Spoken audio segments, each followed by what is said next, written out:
Takot ako baka madulas ako. Oh shoot, madulas ako.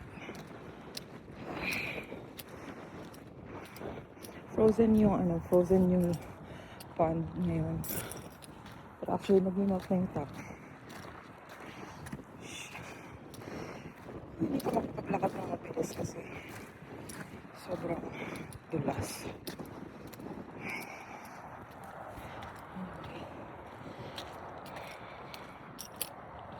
Kaya mas masaya yung summer. Kaya nagigets ko kung bakit si CJ gusto na talaga pumunta ng Pilipinas.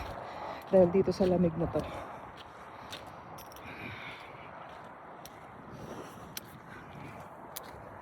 Na-slide ako dito. Lagot. Wait lang. What if dito na lang ako dumaan?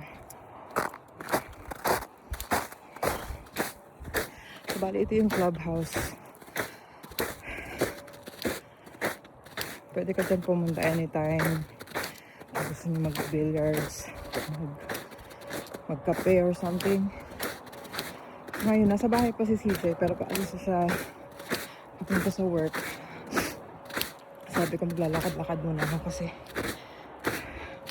hindi na ako nakakapag-walking.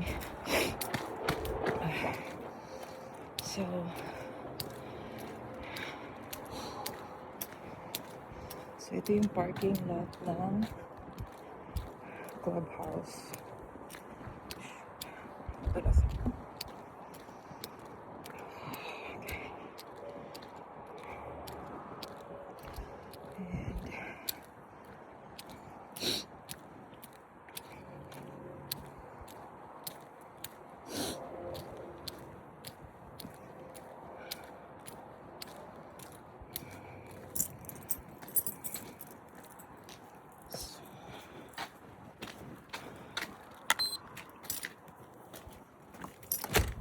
Oh.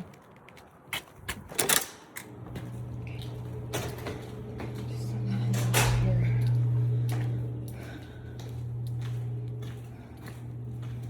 Kasi tagal na nang hindi nakakatambay dito.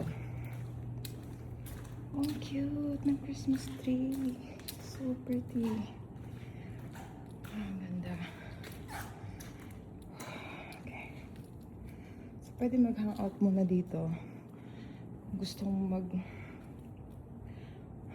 maglaro or something ng billiards. Tapos kung gusto mong kumain or magluto, pwede siya gamitin. Actually, ito yung pinaka nagustuhan ko dito kasi masaya lang. So, ayan. Tambay muna ako dito for a while.